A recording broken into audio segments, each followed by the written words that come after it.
bienvenidos al módulo 2. En este módulo vamos a analizar dos cuestiones bien marcadas. Por un lado, las situaciones particulares con relación al agotamiento de la vía administrativa. Ustedes van a detectar que las instituciones que vamos a estudiar son justamente excepciones a lo que habíamos visto en el módulo 1 en cuanto a la forma de agotar la vía administrativa. Y en la segunda parte de este módulo vamos a analizar cuáles son los diferentes mecanismos de participación ciudadana y cómo podemos lograr el control judicial de las decisiones que se dan dentro de ese procedimiento. Repasemos nuevamente los objetivos. Advertir las consecuencias jurídicas de la demandabilidad del Estado en el Estado de Derecho y sus fundamentos políticos y constitucionales, con el objeto de dominar las herramientas de tutela de las diversas situaciones jurídicas administrativas de los administrados. Comprender los procesos administrativos mediante el estudio de principios y normas que los regulan, interpretación de los antecedentes locales y comparados que influyeron en su configuración, evolución y las diferentes sistematizaciones de casos. Desarrollar habilidades en el manejo de ese tipo de herramientas y de diferentes procedimientos de acuerdo a la situación jurídica subjetiva. Identificar el contenido del derecho procesal constitucional y el diseño de la jurisdicción nacional. Reconocer los diversos mecanismos de control de constitucionalidad tanto a nivel nacional como provincial y comprender la dinámica de las herramientas procesales previstas en nuestro sistema jurídico a la fines de la protección de derechos constitucionales tanto individuales como colectivos. Ingresando ya de lleno entonces en el módulo 2, veamos y nos ubiquemos dentro del esquema general de la materia de derecho procesal público. Vimos en su momento que el derecho procesal público está compuesto por dos partes bien marcadas, el derecho procesal administrativo y el derecho procesal constitucional. En el caso del derecho procesal administrativo, que es el que seguimos analizando dentro de este módulo, es el que estudia el proceso administrativo tanto en la nación como en la provincia. En el sistema contencioso administrativo nacional y provincial, como habíamos dicho, existe una regla general de agotamiento de la vía administrativa y de cumplimiento de plazos. Sin embargo, hay regulaciones específicas que escapan esas reglas y justamente esas regulaciones van a ser el objeto de estudio en el presente módulo, que va a tener como objetivos entonces reconocer las situaciones particulares previstas por el ordenamiento para enjuiciar de determinados actos de la administración pública e identificar los diversos mecanismos de participación ciudadana en las decisiones estatales, que esto se adentra dentro de lo que se considera actualmente como democracia participativa. Entonces, el acceso a la jurisdicción contencioso administrativa que vamos a ver en este módulo es aquella relativa a los procedimientos que deben llevarse frente a los entes reguladores de los servicios públicos, tanto a nivel nacional como provincial, como aquellos actos de naturaleza tributaria, como los que se corresponden con la democracia participativa. Con relación a los actos administrativos de naturaleza tributaria, ustedes deben tener en cuenta que la situación varía tanto a lo que es a nivel nacional como provincial. En los casos del nivel nacional, toda esta cuestión se desarrolla frente a la Administración Federal de Ingresos Públicos y ustedes deben distinguir los mecanismos procedimentales y procesales que deben utilizar de acuerdo de nuevo a cómo se manifiesta la administración dentro de lo que ustedes han visto en la materia de derecho tributario.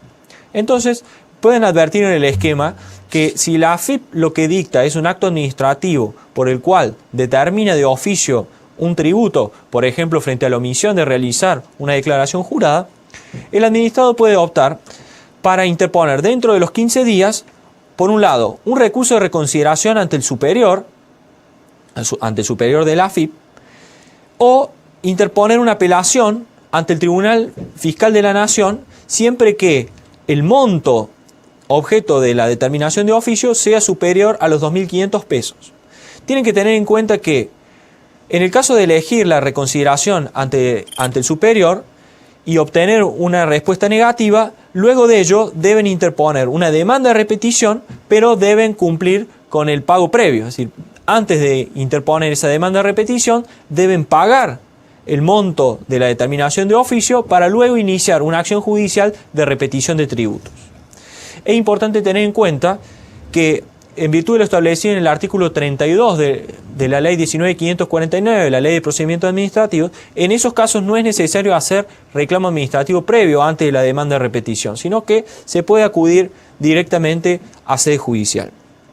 En el caso de escoger la opción de ir ante el Tribunal Fiscal de la Nación, que es un organismo administrativo, no es un órgano dependiente del Poder Judicial, sino que está dentro de la administración, la interposición de esa apelación produce efecto suspensivo, por lo tanto, del pago de gravamen.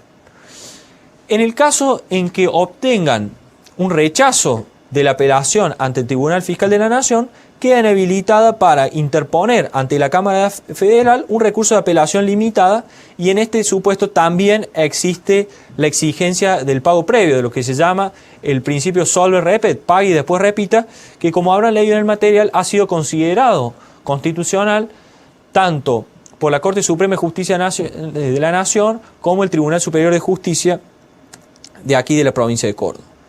Ahora, si el acto administrativo dictado por la AFIP lo que ha hecho es imponer una multa, ustedes pueden optar de nuevo por interponer dentro de los 15 días un recurso de reconsideración ante el superior o apelación ante el Tribunal Fiscal de la Nación como dijimos, en los casos en que el monto de la multa sea superior a los 2.500 pesos. Ahora, fíjense que en el caso de que ustedes escojan la reconsideración ante el superior, la circunstancia varía con relación a la determinación de tributos, pues si la resolución del superior es denegatoria, lo que tienen que hacer es interponer dentro de los 15 días una demanda contenciosa administrativa. Ya no es una demanda de repetición, sino una demanda contenciosa administrativa ante el juzgado federal de primera instancia que tenga la competencia en la materia. Aquí también se aplica el principio de pago previo. En los casos en que escojan la apelación ante el Tribunal Fiscal de la Nación, se repite el esquema de, ante la denegatoria, interponer un recurso de revisión y de apelación limitada, se llama en este caso, ante la Cámara Federal, también con el pago previo. En el supuesto en que el acto administrativo consista en una clausura, el esquema varía, ya que se debe interponer un recurso de apelación ante el superior, y si esa sanción es confirmada, dentro de los 5 días deben interponer una acción de apelación, un recurso de apelación, que en realidad es una acción, porque no es un recurso, tiene la naturaleza de una acción, nada más que con la particularidad de plantearse ante la segunda instancia. En este caso se hace ante el juzgado penal económico dentro de los 5 días. Como podrán apreciar, los plazos son bastante breves. Veamos qué ocurre en los casos de impugnación de actos de naturaleza tributaria a nivel provincial. En este caso el esquema es un poco más sencillo, pero tiene algunas particularidades. En el caso de que sea un acto administrativo de naturaleza tributaria, este debe emanar de la Dirección General de Rentas, que es la autoridad competente, que es un órgano desconcentrado dentro del Ministerio de Finanzas. En este supuesto, entonces, deben, frente a una determinación de un tributo, frente a una sanción, salvo los casos de clausura, frente a una exención, una repetición o el pago de anticipo, ustedes lo que deben hacer es interponer un recurso de reconsideración dentro de los 15 días. Ahora, ustedes se preguntarán, ¿por qué estudiamos este sistema de agotamiento en este módulo? Bueno, la respuesta es muy sencilla, porque ustedes también se darán cuenta que la forma de agotar la vía administrativa es distinta. Por un lado, porque el plazo de la reconsideración son 15 días y veíamos que la generalidad era de 5 días. Además, si todavía no se han dado cuenta, se darán cuenta a partir de esto que la Dirección General de Rentas es un órgano desconcentrado dentro de la administración centralizada. Por lo tanto, si nosotros aplicáramos las reglas generales de agotamiento de la vía administrativa, deberíamos luego de la reconsideración interponer un recurso jerárquico ante el Ministerio de Finanzas. Sin embargo, el sistema ha sido diseñado de tal manera que luego de que la Dirección General de Rentas se ha expedido sobre este recurso de reconsideración, queda habilitada la etapa para promover una demanda contenciosa administrativa dentro de los dentro del plazo de los 30 días, conforme lo habíamos visto en la Ley 7182. Tengan presente que aquí el Código Contencioso Administrativo tiene especialmente regulado el tema del principio solve repet. ¿Qué es lo que establece con relación a ello? Que en el caso en que se impugne un acto de naturaleza tributaria, debe pagarse el monto del tributo, pero quedan excluidos los conceptos relativos a intereses, recargos o multas, es decir, solamente debe pagarse el capital. También tienen que tener presente que el Código Tributario de la provincia permite en algunos casos excluir del pago del monto del capital cuando se ofrezca, por ejemplo, una garantía real de hipoteca o un aval bancario. Eso lo tienen regulado directamente en el sistema del sistema tributario, en el Código Tributario Provincial. Como pueden ver entonces, el sistema de agotamiento de la vía en los casos de actos de naturaleza tributaria es distinto y deben estar al sistema que está regulado en cada una de las esferas, tanto nacional como provincial. Ahora, fíjense también que en esta unidad tratamos los supuestos de actos de naturaleza contractual. ¿Qué significa esto? Y esto está incluido en el programa porque justamente genera muchos problemas en la práctica. Fíjense que a nivel nacional nosotros distinguimos claramente lo que es una pretensión impugnatoria de lo que es una pretensión resarcitoria. Entonces, si durante la ejecución de un contrato se presenta algún inconveniente de tipo patrimonial, a nivel nacional lo que deberemos hacer es un reclamo administrativo previo y a partir de allí generar una demanda por cobro de pesos. Ahora, cuando a nivel provincial se presenta un problema derivado de un contrato que genera un perjuicio económico, el sistema es distinto. En vez de ir directamente a plantear una acción por cobro de pesos, el sistema nos exige que frente a esa decisión nosotros debamos lograr un acto. Y esto se haya justificado por lo que vimos en el módulo pasado, en cuanto que el artículo 1 de la Ley 7182 nos exige que exista un acto para poder lograr la intervención de la Cámara Contenciosa Administrativa. Entonces, si por ejemplo, frente a la ejecución de un contrato de obra pública, la administración omite el pago de un certificado de obra pública, el administrado deberá reclamar ante la administración y a partir de ello lograr un acto denegatorio y cuestionarlo por vía de los recursos, lograr el agotamiento de la vía administrativa y promover una demanda, en ese caso, de plena jurisdicción. Por eso es la distinción que ustedes deben tener presente. En el caso de los actos de naturaleza derivado de la prestación de un servicio público, la situación también es distinta, porque el esquema que se ha planteado a nivel provincial como a nivel nacional es distinto y eso es lo que quiero remarcarles en este momento. En el sistema provincial tenemos un solo ente regulador de los servicios públicos que tiene a su cargo el control de diferentes aspectos dentro de la actividad que realizan los diferentes usuarios. Por ejemplo, tiene el control de todo lo que tiene que ver con el agua potable, con el transporte interurbano, con la recolección de residuos y todo lo que es el sistema de acceso a Córdoba por autopista. ¿Por qué estudiamos este tema en esta unidad? Porque el sistema de agotamiento de la vía administrativa de las decisiones que emanan del ERCEP es totalmente distinto a lo que vimos en el módulo 1. ¿Por qué? Porque la ley establece que en los casos en que el ERCEP tome una decisión, esa decisión por sí misma causa estado. Veíamos en el módulo 1 que todas las decisiones en Córdoba debían ser objetos de reconsideración y luego de objeto de recursos jerárquicos en el caso que fuera necesario. Por eso es que en esta unidad deben tener presente lo siguiente. Frente a una decisión del ERCEP, la misma causa de estado. No hace falta interponer recursos de reconsideración. Si usted interpone recursos de reconsideración, se les van a vencer los 30 días que están previstos en la Ley 7182 para iniciar la demanda. Por lo tanto, una vez que se le notifica la decisión del ERCEP, el acto causa estado y ustedes quedan en condiciones dentro de los 30 días de promover la demanda contenciosa administrativa. A nivel nacional, la situación es totalmente distinta, porque no tenemos un solo ente regulador de los servicios públicos, sino que por cada servicio tenemos un ente regulador que tiene su propia regulación y su propia forma de agotamiento de la vía administrativa, lo cual genera muchos inconvenientes para los justiciables. Fíjense, por ejemplo, en materia de gas tenemos el ENARGAS, en materia de electricidad tenemos el ENRE, en materia de telecomunicaciones tenemos la Comisión Nacional de Comunicaciones, en materia de aeroportuaria tenemos el ORSNA.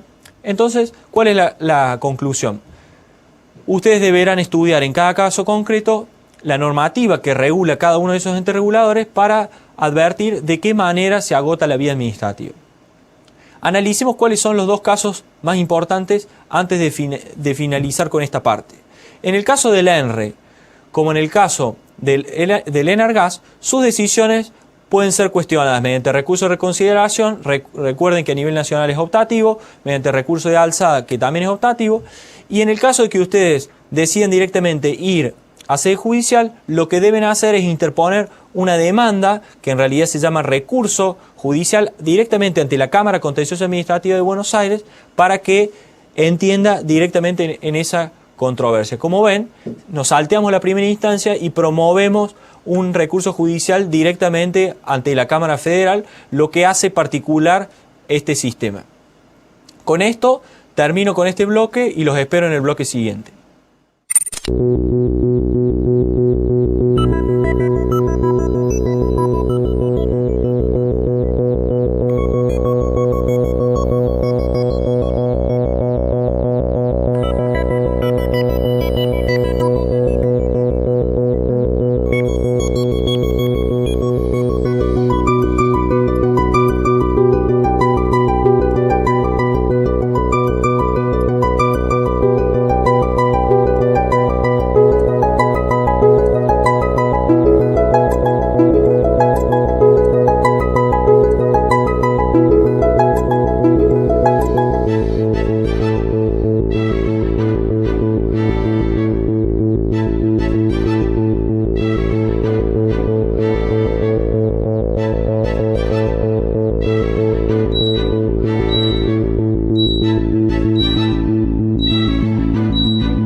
Continuando con el tratamiento de este módulo, en este bloque 2 vamos a seguir analizando los diferentes mecanismos excepcionales de agotamiento de la vía administrativa que tenemos tanto a nivel nacional como provincial.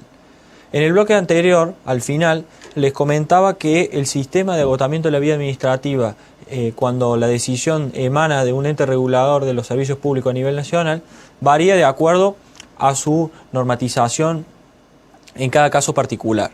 Entonces, les decía allí que hay que ver cuál es el ente regulador que está interviniendo para saber qué normas se aplican y por lo tanto cómo se agota la vía administrativa.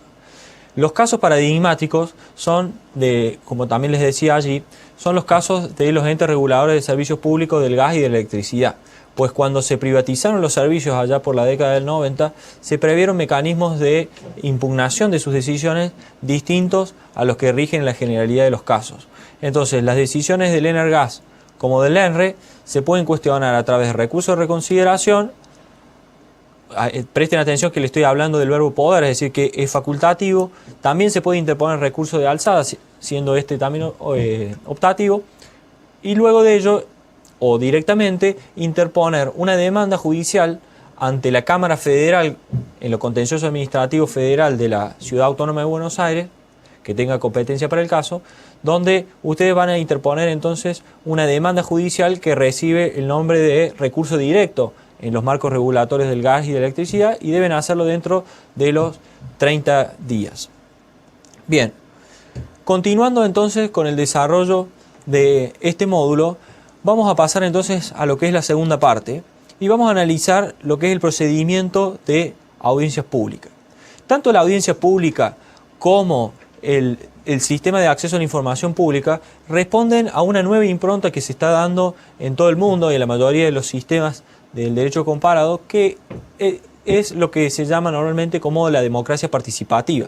A estos dos institutos se suman otros, como puede ser la gestión de intereses o el lobby, o la participación en la elaboración de reglamentos, o diferentes sistemas que existen en otros países, como son los documentos de consulta y demás. Lo importante de todo esto es que en este nuevo modelo de administración pública, en este nuevo modelo de democracia participativa, son los ciudadanos o los usuarios los que van a participar en la formación de las decisiones del Estado y por lo tanto en caso de obtener resultados insatisfactorios, luego podrán cuestionarlos judicialmente. También es importante tener en cuenta que estos nuevos mecanismos de democracia participativa están íntimamente ligados a lo que son las convenciones tanto de la Organización de Naciones Unidas como de la OEA en materia de corrupción, es decir, convenciones anticorrupción. Pues estas dos convenciones que tienen jerarquía constitucional en nuestro sistema a partir del artículo 75, inciso 12, exigen todas estas clases de mecanismos para evitar la corrupción, que como ustedes saben en nuestro país es muy elevada. De acuerdo a las últimas mediciones de Transparencia Internacional, Argentina se ubica siempre por arriba del puesto número 100 en nivel de transparencia.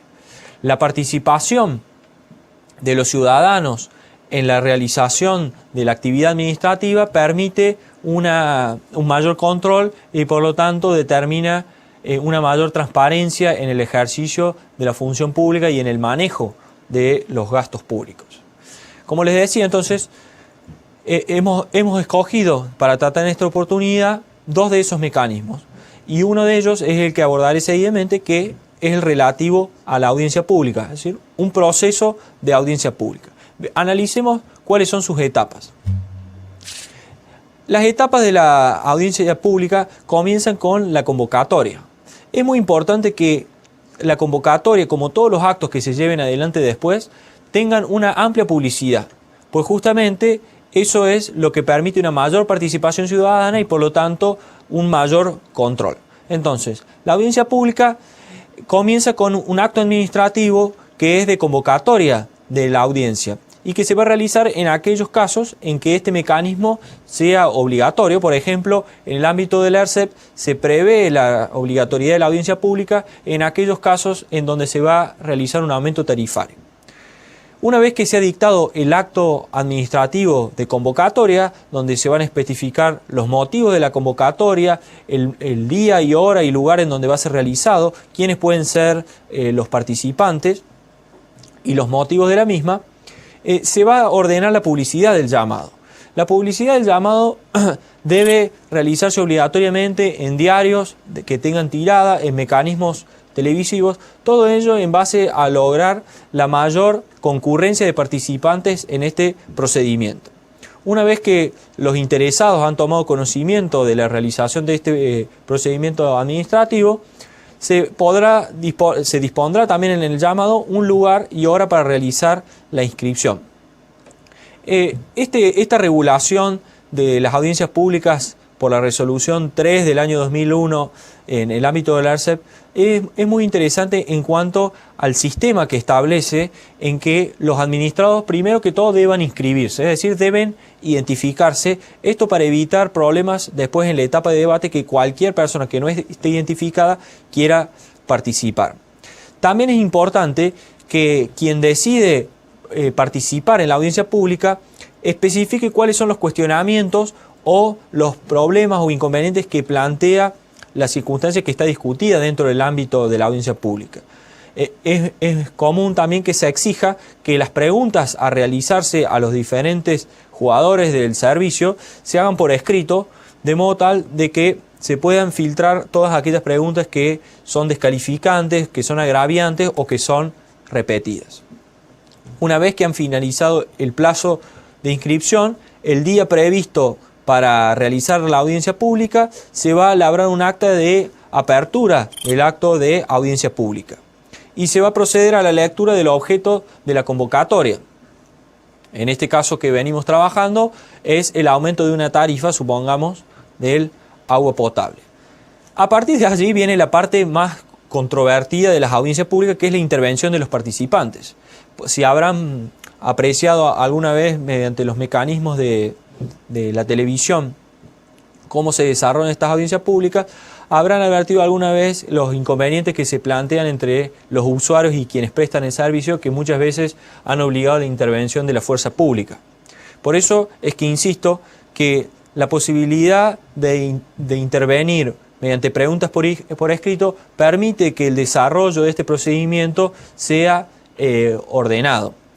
También es muy importante que participen las asociaciones de usuarios o de consumidores y que también den su punto de vista técnico en base al conocimiento que tienen en la explotación del sector. También quienes intervienen pueden incorporar pruebas, que pueden ser pruebas estadísticas o pruebas científicas, o que pueden ofrecer la realización de determinadas pruebas científicas. Análisis, supongamos, del agua potable o consultas con usuarios, todo tipo de pruebas. Se van a incorporar las pruebas que hayan sido traídos por los participantes o se va a ordenar la realización de pruebas. Una vez que toda esa tarea ha sido finalizada, se va a proceder a lo que es la valoración de pruebas por el interesado, una especie de alegato. Es decir, todos aquellos que hayan intervenido en este procedimiento podrán valorar las pruebas y las diferentes intervenciones, ya sea de los usuarios, de consumidores, del defensor del pueblo, de quien corresponda. Una vez finalizada la valoración de la prueba, se va a proceder al acto de clausura del procedimiento de audiencia pública y se procederá a la resolución de la autoridad competente. En este caso, estamos trabajando sobre el ejemplo del ERCEP en un aumento tarifario. Es decir, el ERCEP va a tomar la decisión si corresponde o no el aumento tarifario.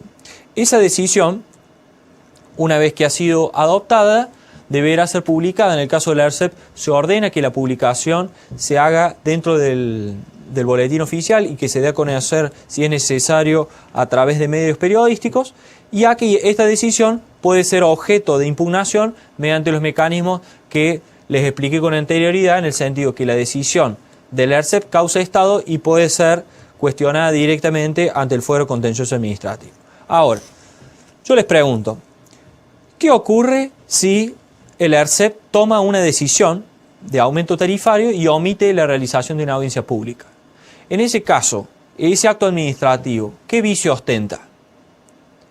Bueno, en ese supuesto, el acto administrativo va a ser nulo por un vicio en el procedimiento, pues la audiencia pública es una especie de procedimiento administrativo. Entonces, es obligatorio para la administración que en determinados casos que están establecidos normativamente realizar una audiencia pública, y frente a su omisión, el acto administrativo va a ser nulo por un vicio en el procedimiento. A su vez, también puede ocurrir que la administración, al resolver este procedimiento de audiencia pública, al dictar el acto por el cual resuelve todo este procedimiento, omita valorar las pruebas o las intervenciones de los diferentes participantes. Entonces, les pregunto nuevamente, en ese caso, ¿esa decisión va a tener algún vicio? ¿Ese acto administrativo es regular o es irregular? Ese acto administrativo es irregular, pero en este caso el vicio está en la motivación. El ERCEP tiene la obligación de considerar las opiniones que han sido vertidas dentro del trámite de la audiencia pública. No es necesario que las adopte, pues la audiencia pública no tiene un efecto vinculante, solamente es obligatoria, no es vinculante. Pero sí debe, para cumplir con el requisito de la motivación, considerar cuáles han sido las objeciones planteadas por los diferentes participantes. Bien, a nivel nacional, el tema de las audiencias públicas está previsto, por ejemplo, en los marcos regulatorios del gas o de electricidad, también para supuestos de aumento tarifario, y fue prevista también, luego de la crisis del 2001, para la renegociación de los contratos de servicios públicos, porque recuerden que se había dispuesto el congelamiento de las tarifas mediante su especificación equivalente a $1 a $1, y a partir de ello el Gobierno Nacional, mediante la Ley de Emergencia Económica, la 25.561, estableció este mecanismo de audiencia pública para lograr la renegociación de los contratos y establecer una nueva tarifa ajustada a las necesidades del servicio. Sin embargo, estos mecanismos de audiencia pública en pocos casos se realizaron porque los procesos de negociación no se han llevado adelante, y desde esa crisis de 2001-2002 hasta la fecha seguimos con tarifas especificadas y totalmente congeladas. Eso entonces es lo que nos interesa del tema de las audiencias públicas.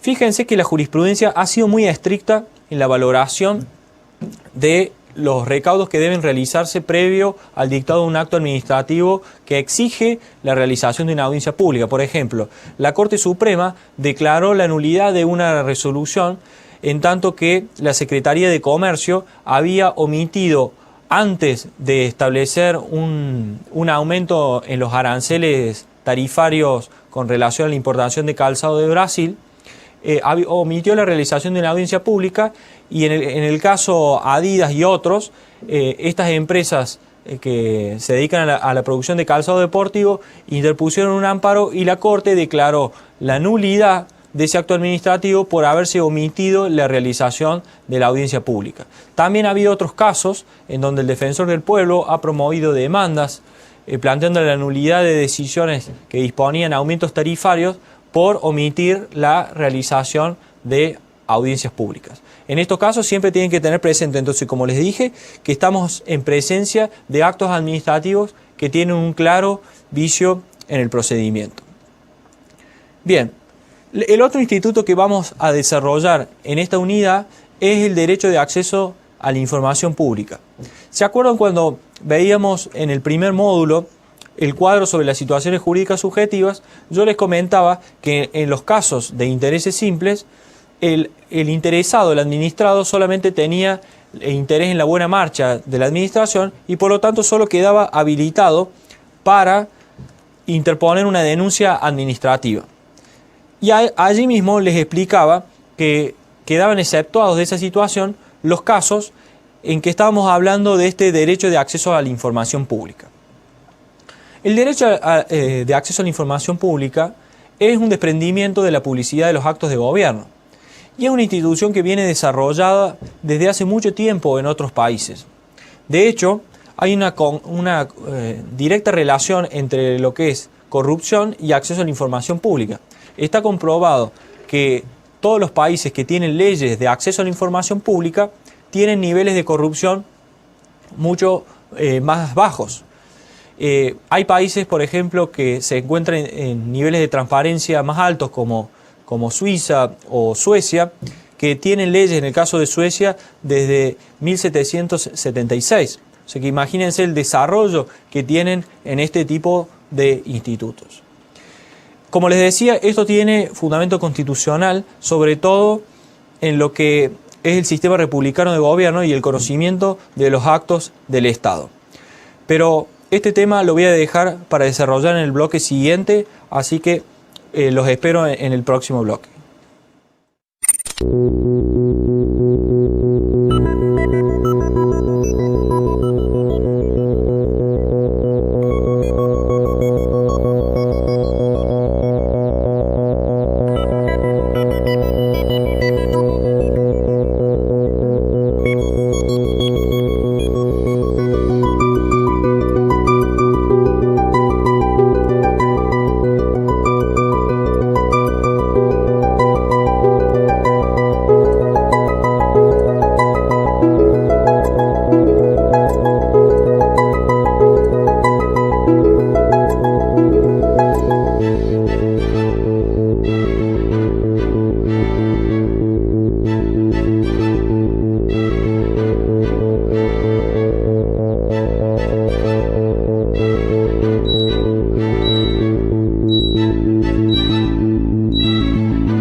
Continuando con este segundo módulo, en este tercer bloque vamos a continuar con el desarrollo del tema relativo al derecho de acceso a la información pública. Recuerden en aquel primer cuadro que veíamos en el módulo primero sobre las situaciones jurídicas subjetivas, habíamos analizado allí que frente a una situación jurídica de interés simple, el administrado solo tenía la posibilidad de realizar una denuncia. El derecho de acceso a la información pública justamente constituye una excepción a esa posibilidad, en tanto que cualquier ciudadano, ya veremos bien en precisión esta cuestión, puede solicitar a la administración pública el conocimiento de la información que ella misma detente o de aquella información que tengan sujetos privados que tengan una cierta ligazón con el Estado, que también ya la vamos a detallar. Quiero que tengan bien en claro que este tema del derecho de acceso a la información pública es un tema sumamente novedoso. De hecho, son pocas las universidades del mundo que, dentro de sus planes de estudio, tienen el desarrollo de este instituto. ya que este instituto es una correlación de la democracia participativa, por lo tanto es muy importante que tengan algunas precisiones sobre estas cuestiones, por ser este un tema que va a tener mucho desarrollo en el futuro. En el tema del fundamento constitucional del derecho de acceso a la información pública, normalmente se dice que este derecho está ligado a la participación ciudadana derivada de la publicidad de los actos de gobierno dentro de un sistema republicano. Ahora, la primera pregunta que uno debe hacerse con relación al tema del derecho de acceso a la información pública, si es un derecho que es operativo o hace falta que esté reglamentado dentro de un sistema constitucional para poder solicitar el acceso a la información. Esta pregunta que nos estamos haciendo no es una pregunta menor, pues si nosotros consideramos que no es operativo, deberemos aguardar que se haga una reglamentación de este derecho, una consagración de este derecho por vía legislativa o por vía de ordenanza de los municipios, para poder solicitar el acceso al conocimiento de los datos que posee el Estado. Ahora, quiero que les queden claro entonces que se trata de un derecho plenamente operativo, o sea que la posibilidad de conocer los actos del Estado, la información que éste detente, no va a depender de que se haya consagrado normativamente. Bien, el fundamento constitucional entonces decíamos que lo veíamos en el sistema republicano de gobierno. Hay determinados ámbitos específicos en donde la Constitución ofrece algún tipo de particularidades con relación a este derecho. Por ejemplo, el artículo 41, cuando hace referencia al derecho medioambiental, ahí se hace referencia también al derecho a la información que tienen aquellos que se pueden ver afectados con relación a este derecho al medio ambiente sano. También en el artículo 42, cuando hace referencia a los derechos de los usuarios o los consumidores, también se refiere a la posibilidad de conocimiento. Lo mismo pueden ver en la Ley de Defensa del Consumidor y así en determinadas leyes específicas. Bien, ahora, ¿cuál es el objeto del acceso a la información pública? El objeto del acceso a la información pública es toda aquella información que sea comunicable, es decir, no solamente aquella escrita, sino que ustedes pueden solicitar el conocimiento de videos, de grabaciones que tenga la administración pública, de planos, de mensuras, de archivos históricos, de pinturas, es decir, toda aquella información que sea comunicable, o sea que el objeto de acceso a la información pública es muy amplio. Una cuestión que es bastante controvertida es aquella que nos hace pensar si la información está producida o no. Es decir, la información que nosotros pedimos a la administración, ¿tiene que estar producida? ¿O le podemos pedir que la administración produzca esa información? Hablemos, por ejemplo, de una estadística, de un censo. Yo creo que la respuesta a ello va a depender mucho de la regulación normativa que esté establecida y también va a depender de la particularidad que nosotros estemos solicitando. No podemos poner a trabajar a la administración para que nosotros tengamos una determinada información si a la administración le va a llevar mucha tarea conseguir esa información o producirla. Ahora, si es una información relativamente sencilla, no veo inconveniente para que la administración se ponga a trabajar para solicitar. Piensen, por ejemplo, que nosotros podríamos pedirle a la administración pública, a un determinado ministerio, que nos informe cuántas personas mayores de 40 años trabajan, o cuáles son sus salarios, o qué porcentaje de mujeres trabajan, o qué porcentaje de mujeres casadas trabajan. Me parece que es una información relativamente sencilla y no veo ningún inconveniente para que la administración la otorgue. Bien, analicemos también el tema de los principios. ¿Cuáles son los principios que rigen este procedimiento de acceso a la información pública? El primer principio que ustedes tienen que tener en cuenta es el principio de veracidad. La información que la administración nos otorga debe ser verdadera, pues no tendría sentido consagrar este derecho si después la administración puede darnos cualquier tipo de información sin que nosotros tengamos la certeza de que la misma es verdadera. Otro principio es el de la completitud, que se relaciona directamente con lo que hablábamos recién en cuanto a la posibilidad que tiene la administración de decirnos no, mire, esa información que usted nos está pidiendo no la tenemos porque debemos producirla, por lo tanto no se la puede otorgar. En ese caso entonces la información que la administración nos da sería parcial. Con esto también está íntimamente ligada las limitaciones, pues puede ocurrir que solicitemos una información al Estado que, por ejemplo, esté clasificada por motivos de inteligencia o de seguridad nacional. Entonces, en ese caso, si bien rige el principio de la completitud, la administración podrá, excepcionalmente, darnos la información de manera parcial.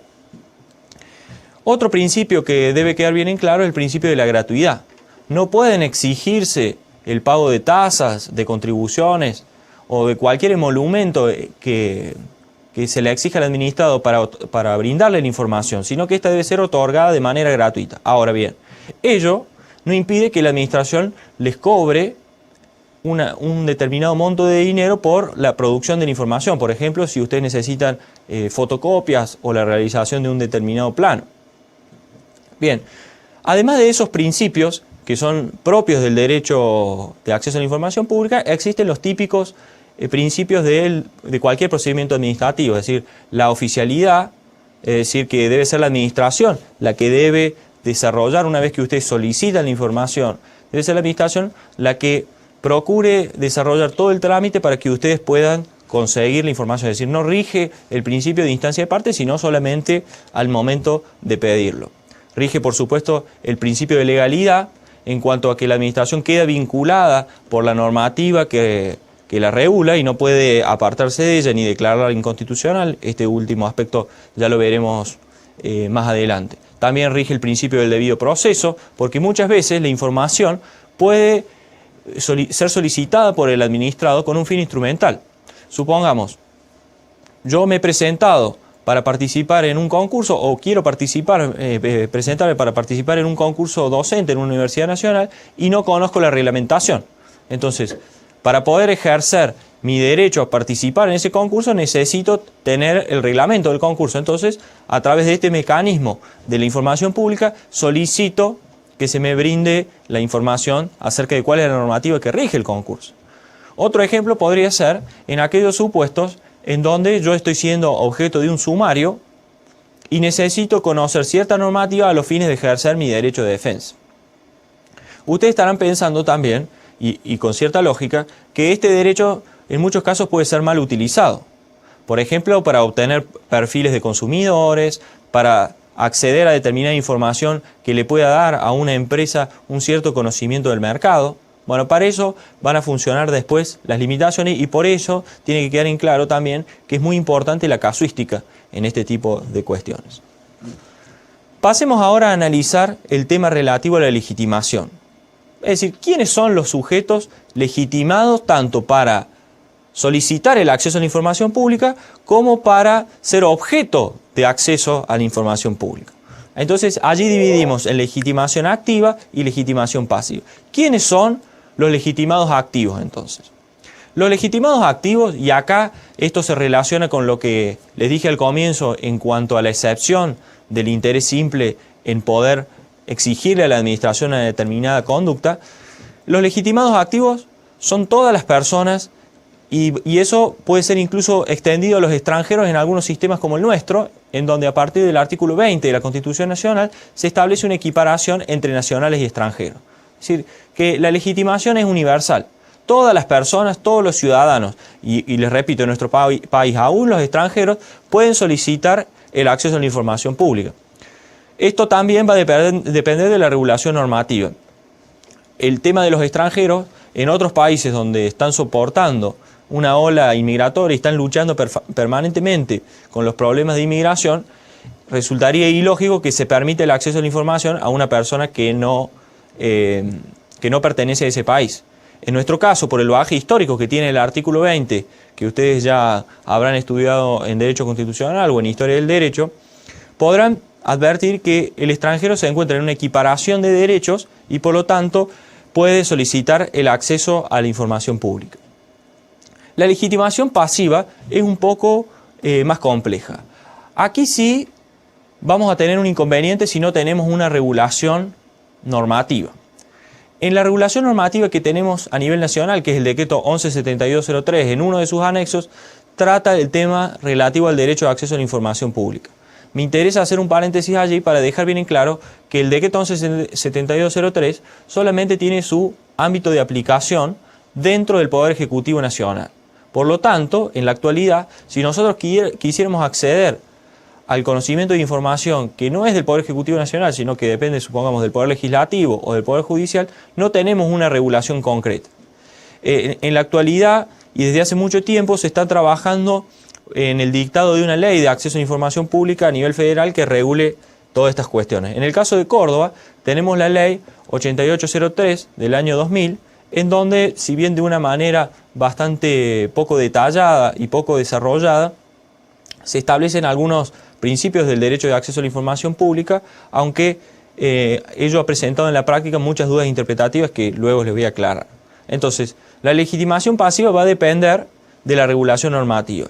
En el ámbito del decreto 11.7203 se establece una legitimación activa bastante amplia, es decir, pasiva, perdón. Se puede requerir el acceso a la información pública tanto a las personas jurídicas públicas estatales, no estatales, como por ejemplo los colegios profesionales, e incluso a las empresas privadas o cualquier sujeto privado, siempre y cuando reciban un aporte estatal, ya sea a través de un subsidio o cualquier otra forma de fomento, incluso a aquellos prestatarios de servicios públicos que, por ejemplo, detenten un bien de dominio público o que les haya sido concedido el préstamo o el uso o el comodato de un bien de dominio público.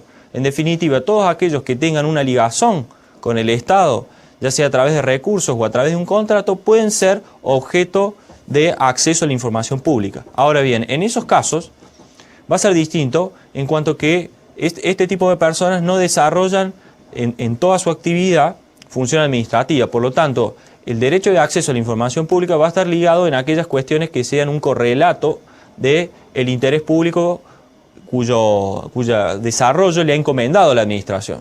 Si no, de lo contrario, se va a violar el derecho a la intimidad o el secreto que pueda existir en su actividad. En el caso de Córdoba, la regulación de la legitimación pasiva también es bastante amplia, pero no ha sido detallada de la manera como ocurrió con el decreto 11.7203. Por eso es que yo siempre trato de poner de relieve que en este tema del acceso a la información pública se tiene que aplicar en algunos casos un criterio restrictivo, es decir, cuando la administración pretende denegar el acceso a la información, tiene que hacerlo de una manera restrictiva. Y por otro lado, deben tener en cuenta que en caso de duda a si se otorga la información o no se otorga, deben estarlo siempre a favor de otorgarla. Otra cuestión que está desarrollada con el tema de la legitimación es si es obligatorio o no exponerle a la administración cuáles son las razones por las cuales yo necesito conocer esa información. Evidentemente que si nosotros le damos esa exigencia a la administración, es decir, le obligamos a que nos indique cuál es el motivo, que el administrador tenga que indicar cuál es el motivo por el cual solicita la información, este derecho desaparecería. Porque si la administración conoce por qué razón nosotros queremos acceder a la información, seguramente va a encontrar excusas para no otorgarla. Por eso mismo es que en la mayoría de las regulaciones normativas de este derecho a acceso a la información pública, se establece que no es necesario decir por qué razón necesito la información. Basta solicitar la información para que la administración quede obligada a otorgarla. Ya para finalizar, vamos a analizar el tema de las limitaciones, pero les propongo que dejemos esa cuestión para el próximo bloque.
Bueno, vamos a continuar entonces con el desarrollo del derecho de acceso a la información pública en este último bloque del módulo 2. Habíamos quedado en desarrollar el tema relativo a las limitaciones. Es normal que ustedes, al estudiar Derecho Constitucional, se les haya quedado grabada la frase de que los derechos no son absolutos y que por lo tanto son relativos y que a partir de ellos son objeto de reglamentación. Bueno, a esa famosa regla no escapa el derecho de acceso a la información pública. Por lo tanto, a este derecho de acceder al conocimiento de los actos del Estado se le pueden establecer ciertas limitaciones. Por supuesto que aquí entramos en el problema que veíamos con anterioridad. ¿Qué ocurre si no tengo una base normativa que me indique cuáles son las reglamentaciones? Sí, evidentemente que ese es un problema. Por ello es que todas las normativas que regulan este derecho establecen ciertas limitaciones que los vamos a clasificar de acuerdo si las mismas obedecen a interés público o si están ligadas a cuestiones de interés privado. Supongamos, ¿por qué podría limitarse el derecho al acceso a la información pública por razones de interés público? Pensemos. Bueno, algunos casos podrían ser, por ejemplo, si la información que yo estoy solicitando afecta una cuestión estratégica del Estado en una tratativa internacional, o si puede afectar los servicios de inteligencia del Estado. Recuerden siempre, con el tema de las limitaciones, aquel principio de que la información que veíamos como regla debe ser completa, porque cuando vemos en juego los principios, la administración puede arguirnos la clasificación de una determinada información, pero en una de esas es posible que, aunque sea, nos evacúe una consulta parcial acerca de la información. Entonces, como les decía recién, pueden ser aquellos casos en donde se afecte cuestiones derivadas de la inteligencia por encontrarse clasificada determinada información, pueden ser limitaciones derivadas del secreto bancario, hablo de la regulación bancaria que, por ejemplo, desarrolla el Banco Central de la República Argentina, o de determinadas estrategias económicas, o cuestiones relativas a la defensa militar del Estado, o de la actividad policial, o investigación realizada por determinados tribunales. Todas estas cuestiones pueden hacer que en determinados casos el Estado entienda que no corresponde el conocimiento de la información. Ahora, las limitaciones siempre, como les había dicho antes, deben ser interpretadas restrictivamente. Así que, en caso de duda, debemos otorgar la información. Sin embargo, este derecho de acceso a la información pública está orientado a lograr transparencia en el Estado. Es decir, que el Estado no debe escudarse en algún tipo de limitaciones para no otorgar la información. Porque justamente lo que estamos tratando es que el Estado sea como una especie de caja de cristal que funcione de una manera transparente, de modo tal de que nosotros, los ciudadanos, podamos controlar el desarrollo de la actividad. Por lo tanto, no hay ningún inconveniente, no debería haberlo, aunque en algunos casos el Estado se ha denegado, a que, por ejemplo, nosotros sepamos cuál es el sueldo que recibe un determinado funcionario, o cuál es el promedio de dinero que se gasta en un determinado sector, o que nos aseguren cuánto cuesta la realización de una determinada obra pública, o quiénes son los contratistas del Estado. Como verán, son todas cuestiones que nadie debería esconder. Por otro lado, tenemos las limitaciones que obedecen al interés privado. Creo que aquí ya estamos ante una situación un poco más delicada, porque en estos supuestos ya la información no va a afectarnos a todos como Estado, sino a alguien en particular que puede resultar afectado en sus principios. Recuerdo hace unos años se dio el caso en donde una asociación solicitó la información a un registro civil de una determinada provincia acerca de si los hijos de la que por entonces era gobernadora, para tener conocimiento si los hijos de la gobernadora eran adoptados. Como verán, aquí hay una confusión en cuanto al acceso a la información, pues no se trata de una información que es pública. ¿A ustedes les parece que eso es una información pública? No, es privada y afecta, en este caso, a menores de edad que, en teoría, habían sido adoptados. Después van a ver que muchas de las limitaciones del acceso a la información pública pueden estar ligadas a cuestiones de intimidad. Yo puedo tener el conocimiento del acceso a determinada información siempre que no afecte la intimidad de una persona. Por ejemplo, si una persona está siendo objeto de una investigación, de un sumario, si yo conozco lo que se está investigando en ese sumario, estoy violando su intimidad y aún podría estar violando su derecho de defensa. Ahora bien, ustedes se estarán preguntando qué relación tiene estas limitaciones derivadas del interés privado con el tema del habeas data. Y esto, aunque el tema del habeas data lo desarrollaremos en otro módulo, es importante ir haciendo algunos puntos de anclaje con esta cuestión. Primero, en el habeas data lo que yo me propongo es tener un conocimiento de información que está vinculada con mi persona. O sea, es información personal.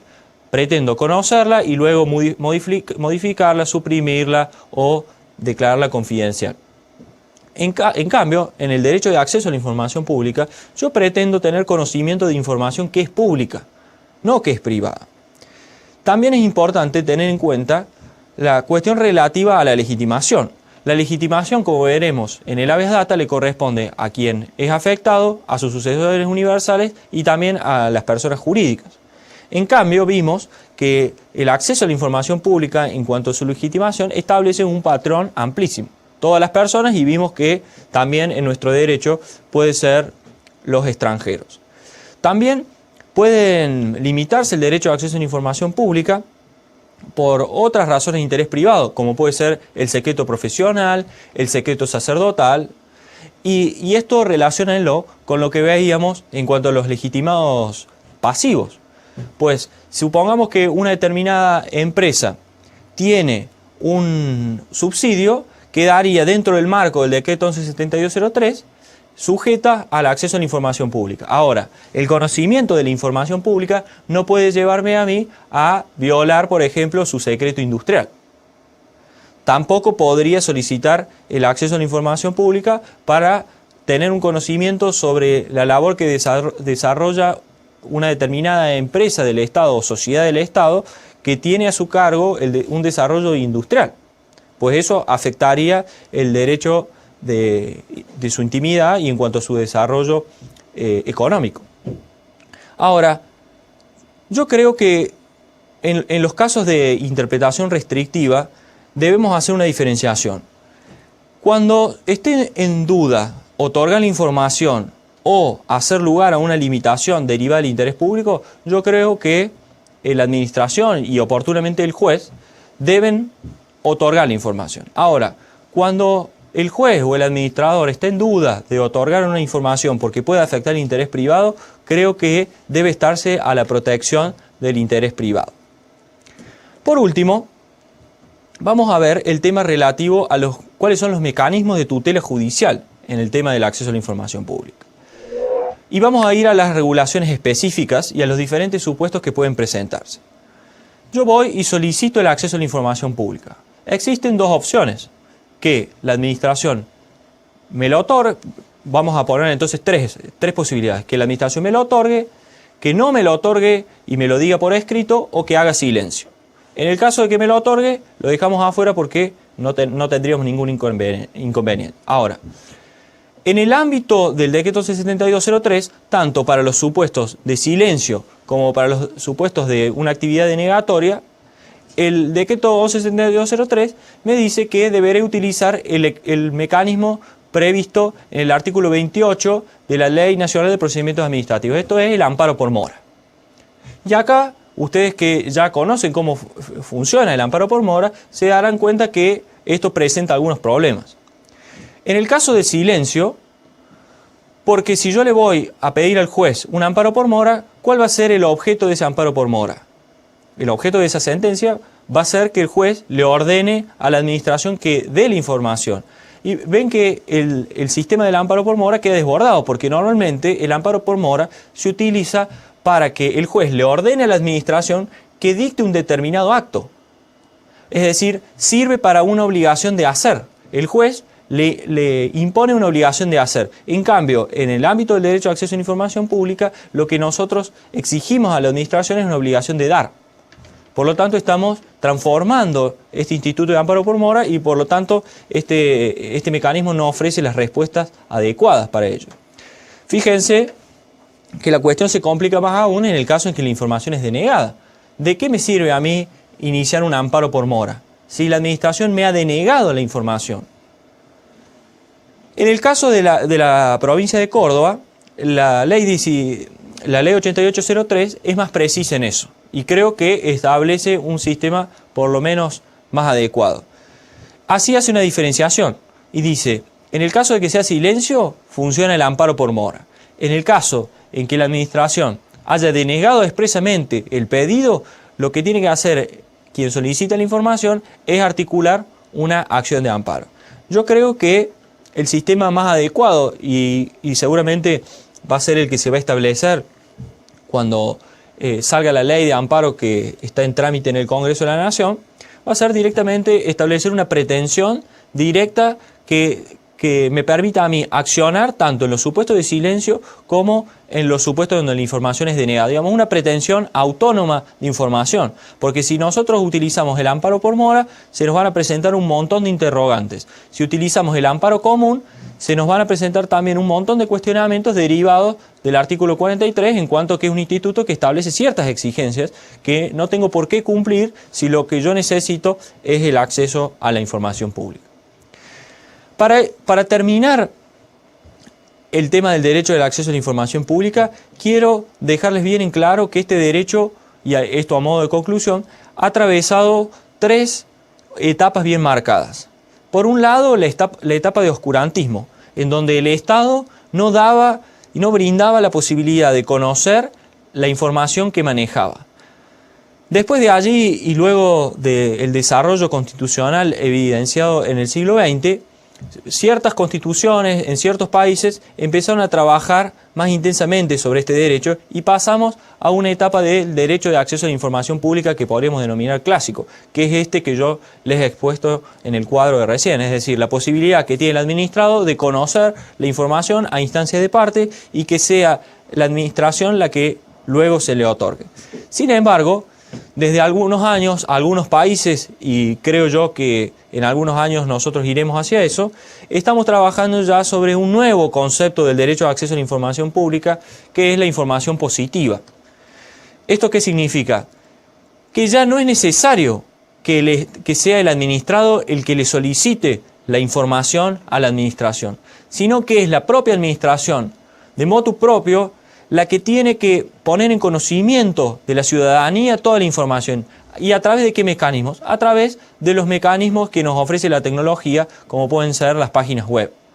Por eso es que en los países donde ya se ha instrumentado el acceso a la información pública, se establece un mecanismo gradual de publicación de toda la información a través de las páginas web. Eso puede verse, por ejemplo, en el sistema de acceso a la información pública que existe en Uruguay o que existe en los países de Europa, donde ustedes pueden acceder vía internet al conocimiento de un montón de información que hace unos años había que solicitarla expresamente. Espero que la próxima regulación normativa que haya de este derecho consagre esta obligación de información pública positiva. Para terminar entonces con este módulo, quiero que queden claras las siguientes cuestiones. Existen algunos ámbitos de la administración pública en donde la forma de agotamiento de la vía administrativa es distinta. O sea que esto exige un recaudo adicional del abogado que trabaja con el derecho administrativo de verificar que en el sector donde está trabajando sea el agotamiento de la vía administrativa sea de una determinada manera y así poder cumplimentarlo. También tiene que quedar en claro que en Córdoba existe un solo ente regulador para varios servicios, mientras en la nación existe un ente regulador por cada sector. Esto deben tenerlo en cuenta también por lo que les acabo de decir recién, porque cada sector a nivel nacional tiene un sistema de agotamiento de la vía que es totalmente distinto. También deben tener el mismo recaudo con los actos de administración tributaria, porque habrán advertido que en el ámbito nacional tiene un régimen distinto de acuerdo a cómo se manifiesta la administración y que este sistema nacional es totalmente distinto al sistema provincial. Por último, debe quedar en evidencia que tanto el procedimiento de audiencias públicas como el derecho de acceso a la información pública participan de este nuevo sistema de democracia participativa del Estado y que a eso tiene que orientar el nuevo desenvolvimiento de la administración pública. Con esto entonces damos por finalizado el segundo módulo, los veo en el módulo siguiente.